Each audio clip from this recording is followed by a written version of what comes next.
Olá, vamos começar aqui mais uma live da Anhanguera, do curso de administração de terça-feira, sexto período. Vamos então começar como é de praxe, né? Como é que está o áudio, como é que está o vídeo, está chegando tudo legal aí. E vamos ver a galera chegando aqui e respondendo aqui no chat. Então bora lá, começar, né? Então, a live hoje é a administração semipresencial do Polo Acaraú, da Anhanguera, turma de sexto período, terça-feira, noite, né? Tutor presencial, aqui o que vos fala, Emerson Rodrigues. Vamos começar então, continuando o que a gente já vinha debatendo, né? Só fazer uma revisãozinha para a gente poder seguir. Vamos aqui para o conteúdo. Bora lá, bora lá, bora lá. Então, lembrando, o que a gente viu na última vez? Nós fechamos, até com exercício, né? Sobre o modelo de precificação de ativos, que é o CAPM, que permite verificar o quê? Os riscos não diluídos com a diversificação de títulos de uma carteira serão remunerados de forma justa ao risco exposto. Ou seja, nós temos primeiramente o risco sistêmico, que a gente consegue equalizar ele, né, através da teoria do portfólio. Para a gente poder diminuir o risco não sistêmico daquele setor, nós pegamos ações de vários setores para diversificar nossa carteira. Então aí é a teoria do portfólio. Aí para poder calcular o outro risco, né, nós usamos o CAPM, que ele vai fazer o quê? Diminuir os riscos não diminuídos com a diversificação. Aí nós calculamos, no nosso caso do exemplo anterior, foi que a gente viu, e se eu não me engano, se vocês também lembram, né, o resultado deu 10,33%. Então o nosso CAPM da carteira estudada deu 10,33%. Isso significa dizer que a nossa carteira, ele tem que ter esse valor ou maior para poder valer a pena. No exemplo, o rendimento médio da nossa carteira, que é o RI, deu 11,33. Então, deu igual. Significa dizer o que, então? Que a nossa carteira está no limite ali. Ela não está dando prejuízo, mas poderia ser melhor, né? E aí, como é que a gente pode calcular esse melhor? Com o índice de Jensen. Que vai ser o quê? Vamos pegar aqui e calcular ele. Calculamos o índice de Jensen com a mesma base dos cálculos utilizados na seção anterior, ou seja, no CAPM. Ou seja, a ação A, a ação B, a ação C e a média. E a taxa livre de risco, certo? Mas vamos assim, qual é a definição? Agora sim, ó, vamos ao índice de Jensen. Indicador desenvolvido por Michael C. Jensen, baseado no CAPM, ou seja, ele é baseado lá no índice que a gente já calculou, para demonstrar a rentabilidade adicional que se consegue, além do retorno correspondente ao nível de risco sistêmico assumido. Isso quer dizer o quê? Lá no CAPM, a gente calculou o risco justo, o retorno justo baseado no risco. Então, nós temos um risco para a nossa carteira. Para valer a pena manter aquela carteira, ele tem que estar igual ao índice CAPM ou maior. O de Jensen vai dizer o quê? Se a gestão do fundo, né, está dando uma diferença daquele valor mínimo. Porque ele é o valor mínimo que se pode ganhar, certo? Então vamos ver aqui como é que a gente calcula esse índice. Mas, primeiro, esse indicador parte do princípio de que uma carteira de investimento que apresenta o índice alfa, que é o índice de Jensen, maior que zero, apresenta um bom desempenho. Indica que o administrador do portfólio faz uma gestão eficiente do fundo. Então vamos pensar aqui. A gente escolhe a carteira, certo? Aí fazemos o cálculo, fazemos a diversificação para controlar o risco não sistêmico, que é a teoria do portfólio. A gente calcula o CAPM para saber o mínimo que a gente tem que ganhar para não estar perdendo dinheiro. No nosso exemplo, deu 11,33%. Nossa carteira também rende isso. Então, significa dizer que ela não está dando prejuízo. O índice de Gensler vai calcular quanto o gestor, a gente mesmo, né? Ou então um gestor de um fundo, se o que ele está fazendo, a gestão da nossa carteira, está dando um retorno maior do que o CAPM, ou seja, maior do que o mínimo esperado. Como é que a gente sabe isso? É o índice de Gensler. Então vamos calcular ele. Estão pegando a ideia? Espero que sim, né? Então, o resultado obtido da aplicação da fórmula nos permite analisar o índice. Então, qual é a fórmula? J, que é o índice de Gensler, é igual a parênteses, RI menos RF, fecha parênteses, menos B, abre parênteses, RP menos RF, fecha parênteses. Quem é o J? Índice de Gensler. Quem é o RI? Retorno médio da carteira analisada, ou seja, da nossa carteira em questão. Quem é o RF? É a taxa de retorno livre de risco, que é se a gente comparar nossa carteira com um investimento seguro aqui do país. B é o coeficiente beta para a carteira analisada, que ele compara um título com a carteira como um todo. E o RP, retorno sobre o portfólio no mercado. É uma comparação com a carteira externa. Pegamos tudo isso, colocamos lá na fórmula. Droga, esqueci das setinhas, né? Mas vamos lá. Então aí a gente vai. Primeiro passo, calcula-se a taxa média de retorno do fundo. O caso do Antônio é no exemplo que ele deu, como se fosse aquela carteira que a gente está trabalhando, se fosse do Antônio, né? Então, vamos lá. Travou, foi?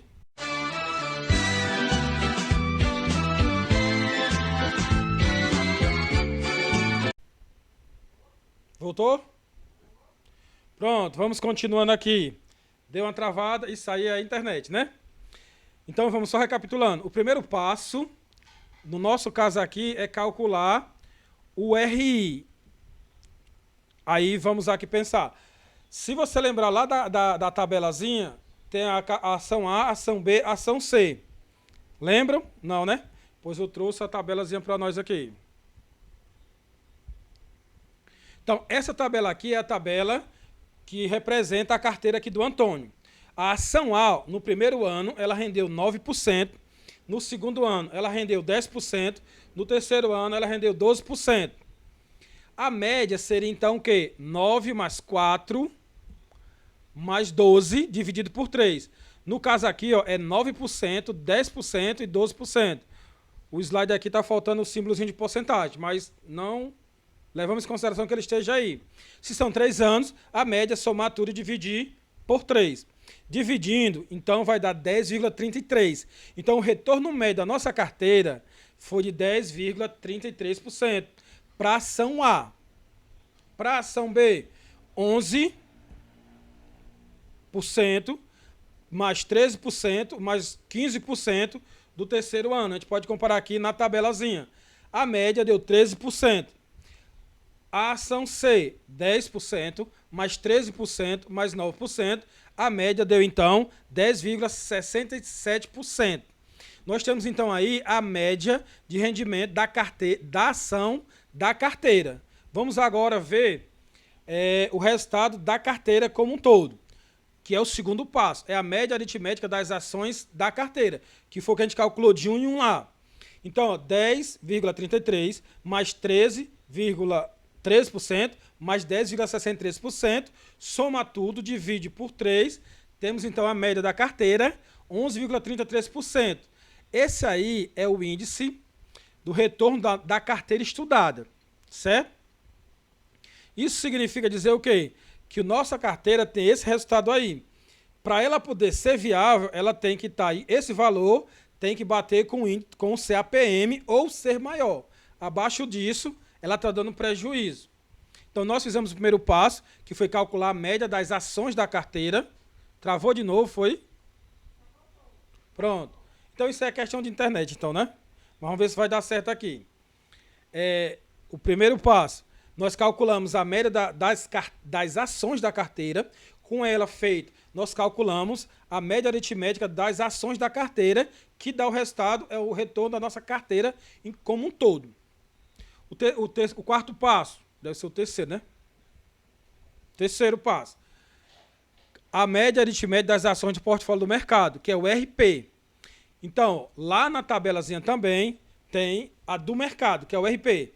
13 mais 3,63%, mais 15,3%, a média deu 14%, certo? Então, nós temos já a média da nossa carteira, o RI, e a média da carteira de mercado, o RP, que é o retorno médio de mercado.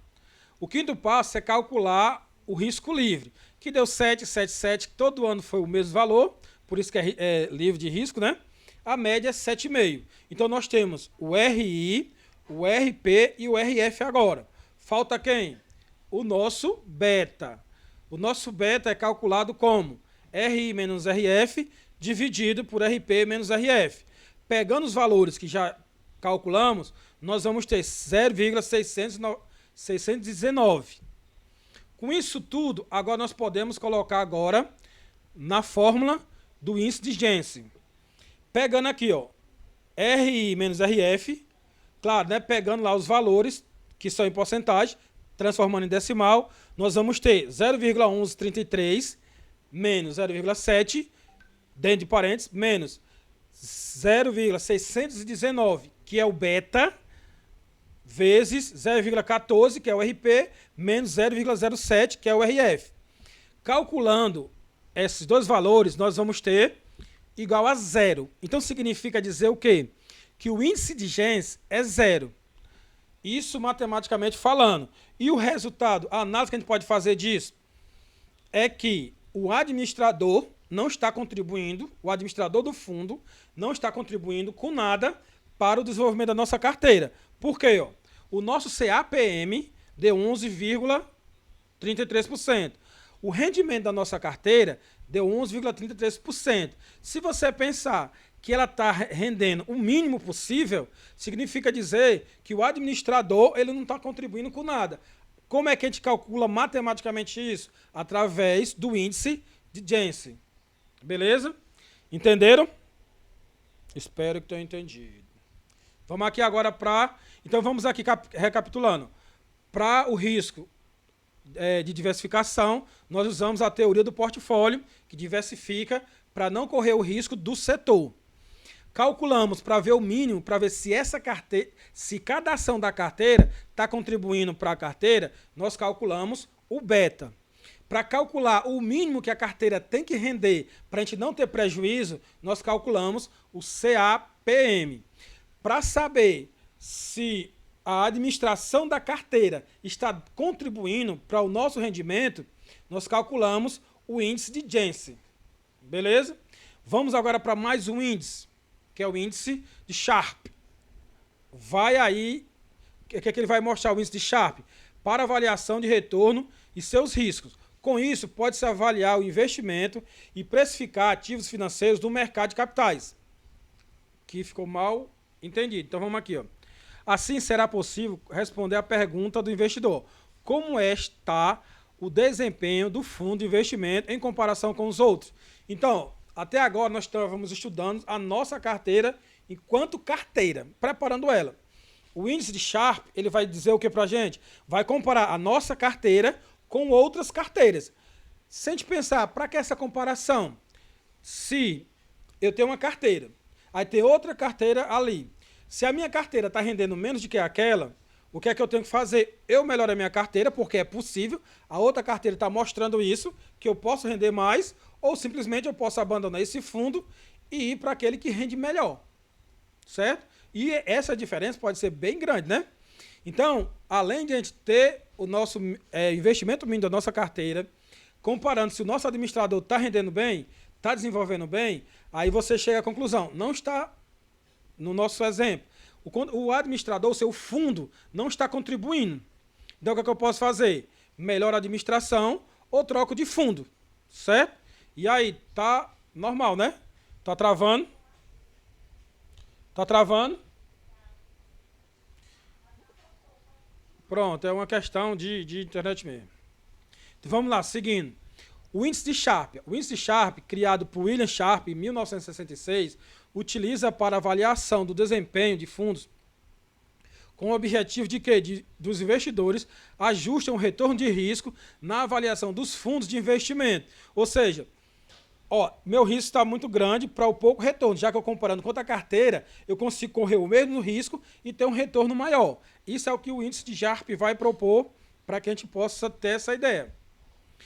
É também conhecido como índice de recompensa pela variabilidade, pois mensura o retorno de determinada carteira de ativos relacionada ao risco, medido pela variância e consequente desvio padrão, que é a questão matemática.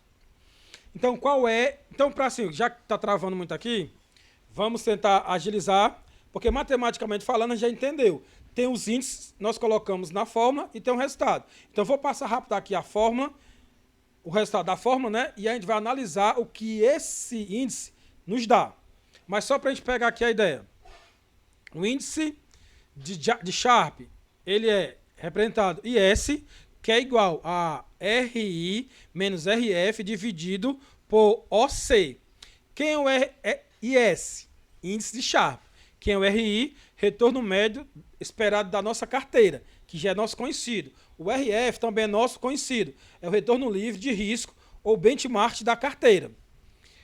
O OC é o desvio padrão no retorno da carteira, certo?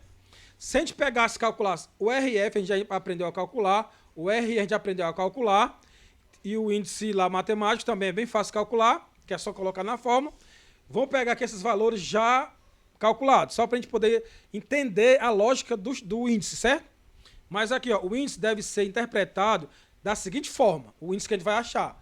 Quanto maior o índice, melhor o ativo. Portanto, basta comparar o resultado da carteira analisada com a carteira de mercado. Então, a gente analisa duas carteiras.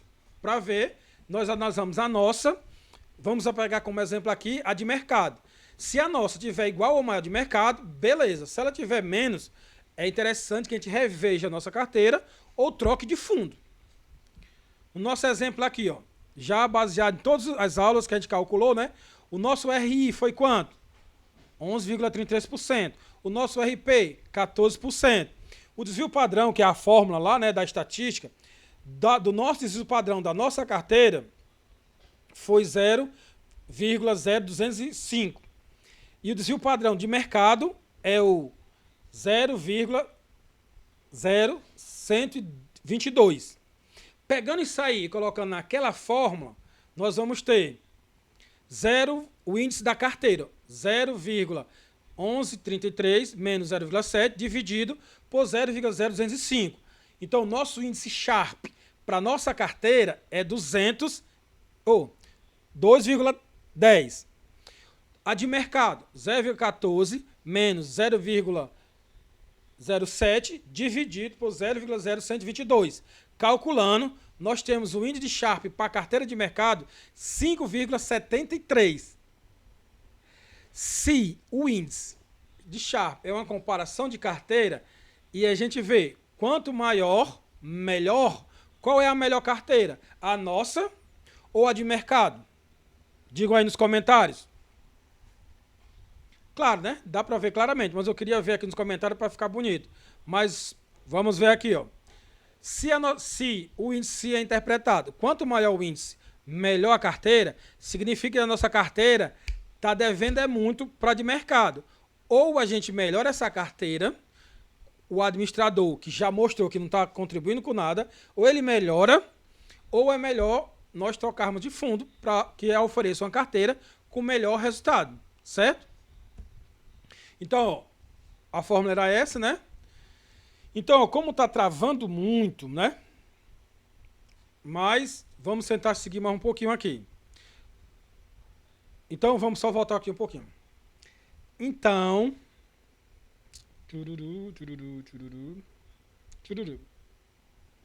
o que é que vocês estão achando? Essas nossas 3 lives que tivemos aqui, eu acho que a gente andou um pouco mais devagar pela questão matemática. Eu acredito que agora para frente, a gente consiga trabalhar um pouco mais rápido com os conceitos, certo? Então, essa live a gente tenta trabalhar mais alguns conceitos, que são coisas rápidas aqui, de tipo de produtos. E aí, a gente tenta na próxima live finalizar mercado de capitais, para ver se a gente começa uma nova disciplina, certo? Aí só para eu pegar aqui, antes que eu me esqueça, só para ver se vocês estão com alguma dúvida. Deixa eu só ver aqui, por aí, por aí.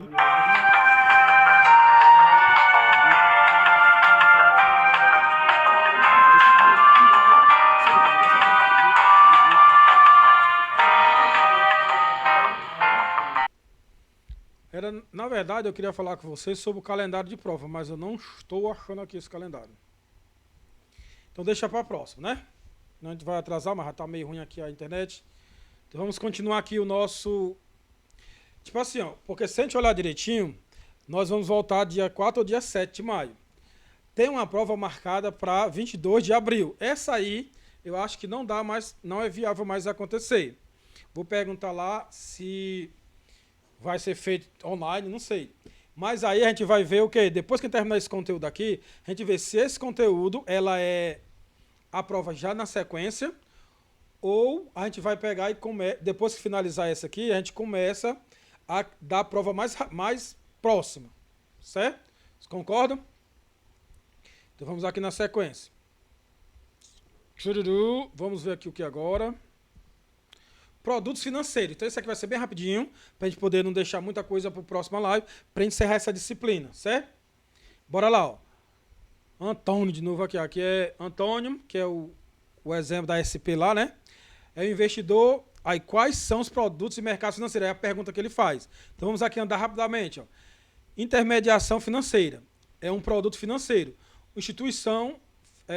Uma instituição financeira pode atuar como intermediadora, de forma direta, através dos bancos comerciais, e de forma indireta, auxiliar, quando opera em nome de terceiros, certo? Os produtos financeiros. Os produtos financeiros das mesas de captação de recursos e mesas de empréstimos negociados no mercado poderão ser classificados da seguinte forma. Ou seja, você vai pegar um produto, você vai levar em consideração, ele é um produto baseado na renda, no rendimento, no prazo e na emissão, certo? Nós podemos colocar como sendo 3 grandes classes de produtos financeiros, baseado na renda, no prazo e na emissão. Na sequência aqui, nós temos baseado na renda. Temos a renda fixa. Um produto de renda fixa oferece todos os rendimentos conhecidos previamente no mercado de aplicações, sendo eles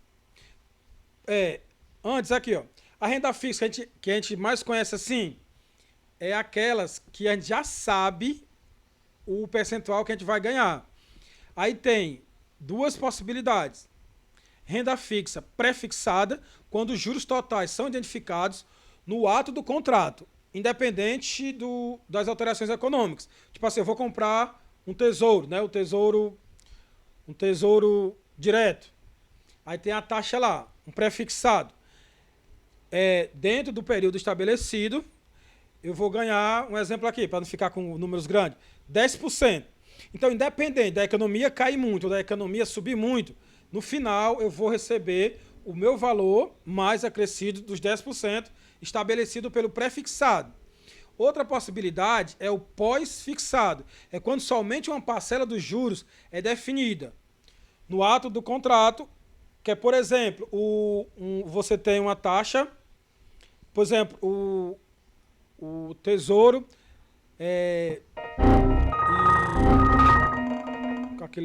tem o Selic, o pós-fixado, pré-fixado e o baseado na inflação, o IPCA. Pronto.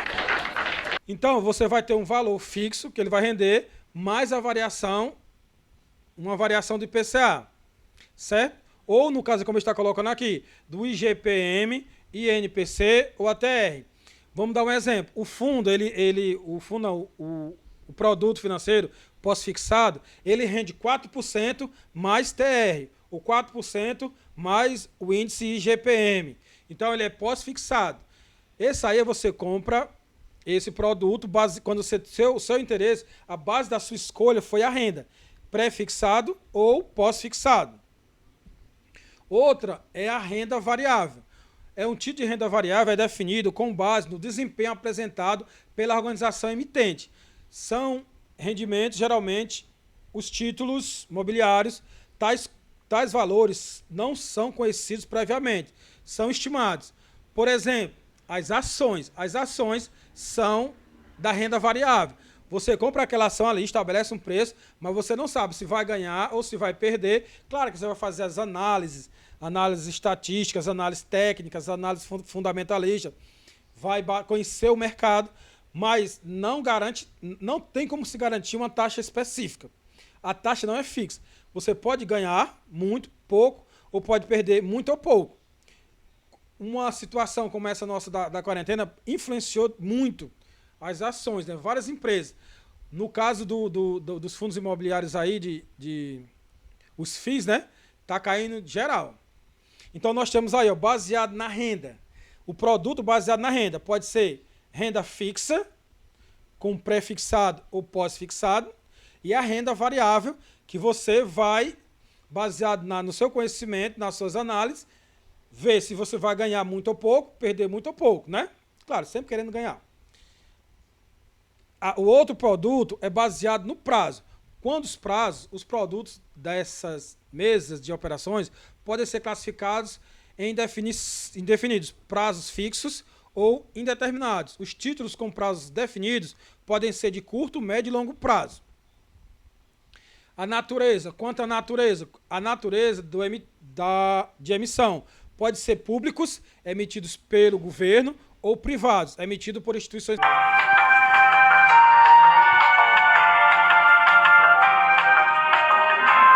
Então pronto, vamos aqui, continuando aqui. Só finalizando. Voltou o áudio, espero, né? Existe uma infinidade de produtos classificados das seguintes formas, ó, como a gente está falando. Tipo de renda. Renda fixa e variável. Quando a renda é variável, os juros podem ser pré-fixados ou pós-fixados. O prazo indeterminado ou definido. Quando é definido, pode ser de curto, médio e longo prazo. O exemplo da ação. A ação é um prazo indeterminado. Os títulos título de renda fixa, normalmente eles são definidos. Aí tem o médio, o curto e o longo prazo. Certo? Temos também, quanto à natureza, público ou privado. Há uma infinidade de produtos para tomadores e aplicadores de recursos, como esses conhecimentos. Você apresentará em seu... isso aqui é da SP1 lá, que eu me esqueci de apagar, que eu estava tirando as SPs, né? Para a gente focar só no conteúdo. Então isso aqui foi um resumo do que a gente vem falando até agora. Certo? Então, ó, resumindo, nós hoje vimos... Deixa eu ver aqui... Hoje, nós passamos pelo travamento da internet, passamos pela falta de áudio, de novo. Vou comprar uma placa de áudio para não acontecer mais isso. E, em termos de conteúdo, nós finalizamos os índices, vimos o CAPM nas passadas, hoje vimos o índice de Jensen, que ele calcula a variação a mais que se pode ganhar com a carteira. Vimos o índice Sharpe, que ele faz o comparativo da carteira com outra carteira, nosso exemplo é a carteira de mercado, não é?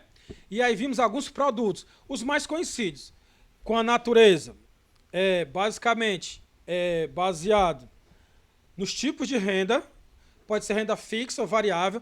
Na renda fixa, nós podemos ser pré-fixado ou pós-fixado, e na renda variável, um dos exemplos que a gente deu foi as ações. Na renda fixa, os títulos do Tesouro, né? E as debêntures. Nós também vimos, em relação ao prazo, eles podem ser indeterminados, ou seja, você comprou uma ação e vai ter ela sempre enquanto quiser. E os de prazos definidos. Quando o prazo é definido, pode ser longo, médio ou curto prazo. E quanto à natureza do título, do produto, ele pode ser de origem pública ou origem privada, certo? Então nós encerramos aqui essa live. Espero que tenha dado certo, mesmo com os travamentos e com a falta de áudio. Espero de vocês o feedback aí, se ficou legal, certo? E espero que vocês tenham gostado. E espero vocês até a próxima. Aí eu estava pensando se na próxima, de repente, fechar o conteúdo dessa disciplina, fazer uns exercíciozinhos, né? Para a gente fechar e aí partir para a próxima disciplina. Aí a escolha da disciplina vai ser baseado pela proximidade da disciplina que vai ter a prova, certo? Qualquer coisa, se essa disciplina aqui de gestão de capitais, quando estiver mais próximo da prova, né? Aí a gente pode até ver a possibilidade de uma revisão relâmpago, né? Mais focada. Beleza? Então, espero que tenham gostado. Espero aqui que vocês me digam se gostaram ou não aqui no canal aqui. Não deixe de curtir esse vídeo, certo? Essa live. E belezura. E até a próxima, certo? Beleza, pessoal?